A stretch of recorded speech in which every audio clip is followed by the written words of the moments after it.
Good morning, day 22, feet. And what we're assuming at this stage is you've got the primitive reflexes in place, you've had a look at yesterday's episode on posture, and feet are here to support the posture. It's to get really secure foundations for learning. And getting the feet right is a pre-reading and writing skill. It is important because it supports posture, and without posture, you cannot really develop good visual skills. So remember, feet are really complicated. They've got 26 bones, 30 joints, 100 muscles, and we hardly look at them. But they are absolutely crucial for balance and to support the body and to move. And we need to spend a lot more time looking at them. And I hope by the end of this video, you'll realise why it's so important. So we're born with flat feet, and through childhood, particularly in those years from 4 to 7, the arches develop. So we're not doing fronted adverbials. Our feet are developing. Our feet are developing and they need to be supported in that development. And our PE programme needs to support that. And so this should be fully formed by 8, yet I see a very large number of children with flat feet. So foot development is linked to postural development and control. So we've got to get those feet sorted. They look like nothing. They are incredibly important. They are really important for things like understanding where we are in space. Because when our feet work well and our ankles work well, we have a much better sense of proprioception. So we've got to get them going. Barefoot is best. So the less time our small children spend in shoes, the better. And it is worth thinking, could we have a policy whereby we can leave the shoes at the door, where we have very, very clean floor surfaces in schools and where children are moving around barefoot? A thought. Even outside barefoot.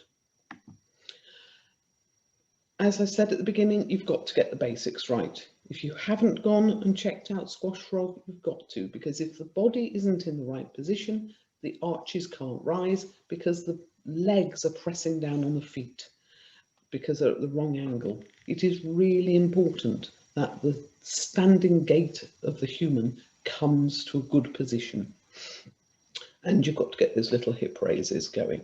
So if you're not sure about postural control, go back to yesterday. Have a look at what I said. If you're not sure about squash frog, go back to day 2. It all has to build. This has to be happening in the years 4 to 7.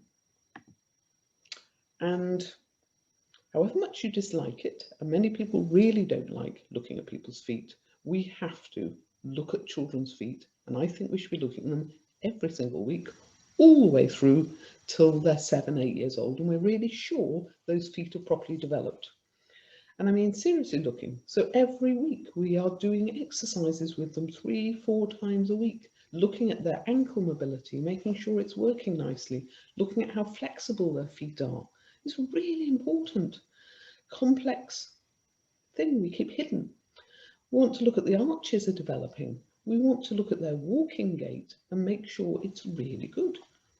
And we want to look at their basic health, because feet can get fungusy, they can get grotty, awful things can happen in feet and they need to be checked. It needs to be the whole community.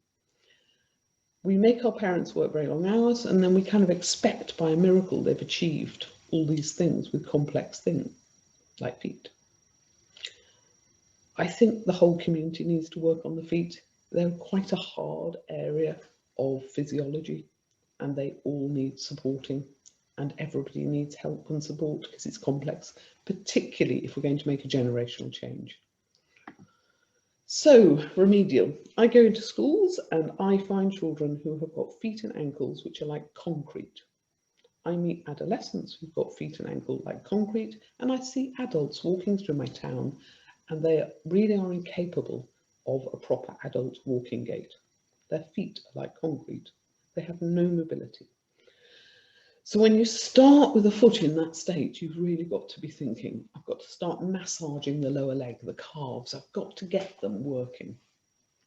I've got to massage the foot. I've got to warm it up and make those muscles feel. I've got to wiggle the toes. I've got to really move them. And you've got to teach mum to do this because it needs to happen every day, 7 days a week, to get these legs and feet moving. And what you're going to get the child to do is look at their feet and start to slowly get conscious control of those muscles. And to begin with, they're going to make hardly any movement at all. It'll be just like getting facial muscles moving. And it might take you a year to get the feet working fully. And literally, you have to get those feet moving. You have to warm them and massage the muscles and so on. And it's worth getting one foot working at a time. Not sure I can do this gymnastics, but what you need to do is you need to hold the foot at the ankle and get the foot working separately. You're holding the foot while the child moves the foot. So you're isolating the foot movements. You don't want to be sitting there going, just telling them.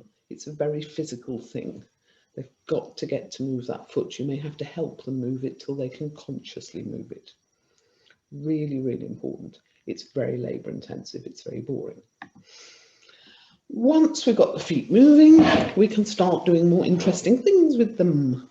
So things like the little boy just below me, you can see he's sitting on the floor. He is holding his legs so the legs don't wobble. He's actually had tremendous control. But what you're getting is pointing the toes, and you point them as far as you can and count to 3 or 10 or whatever. And then you're going to bring them back, and then you're going to point them.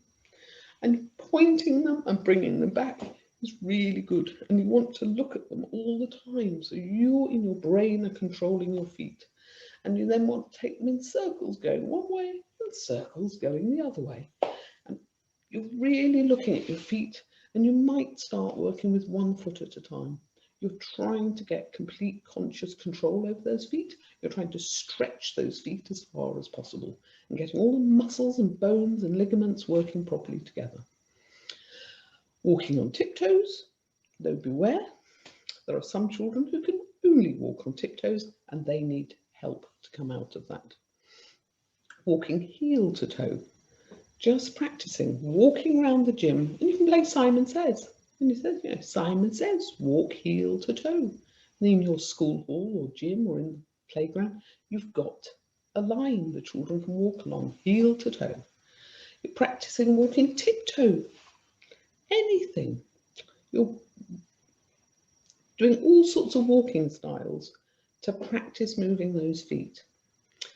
Practice things like having your feet flat, and you're going to rise up on your toes. You're going to hold it, say 1, 2, 3. You're then going to go down really slowly, but don't put your heels on the floor. And then come up again. And you're very slowly lowering and raising your body, and that really takes tremendous muscle power. Eventually, if they can alternate legs where one's going up and one's going down, it's even better. But you're getting as much control as you can over those feet. So lots and lots of exercises around the feet. It is, of course, a bit boring. So you're working with these children who are not used to moving their feet, and you are going to have to dream things up. This is where the epic game of beanbag wrestling comes in. The child sits on the chair. The beanbag is wriggled under their toes. So to begin with, you just put the beanbag centimetre under their toes. So they've got to wriggle their toes, wriggle, wriggle, wriggle, and bring the beanbag under their toes with just a little bit poking out.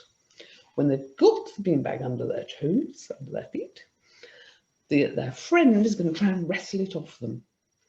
If you're doing it, the longer you make the game and they're hanging on with their feet to the beanbag, this is beanbag wrestling, the more they're exercising their feet. It's just a silly, fun way to exercise feet. Children love being able to pick things up with their toes and throw them. Again, anything to get those feet working properly. Eventually, I think things like country dancing, you've got to get them going. Getting feet moving and really thinking about feet moving. But this is an essential part of postural control. It is what children do at between 4 and 7, and it is what we should be supporting them to do, and we are not. So thank you very much for listening to me. I'll see you tomorrow. Goodbye.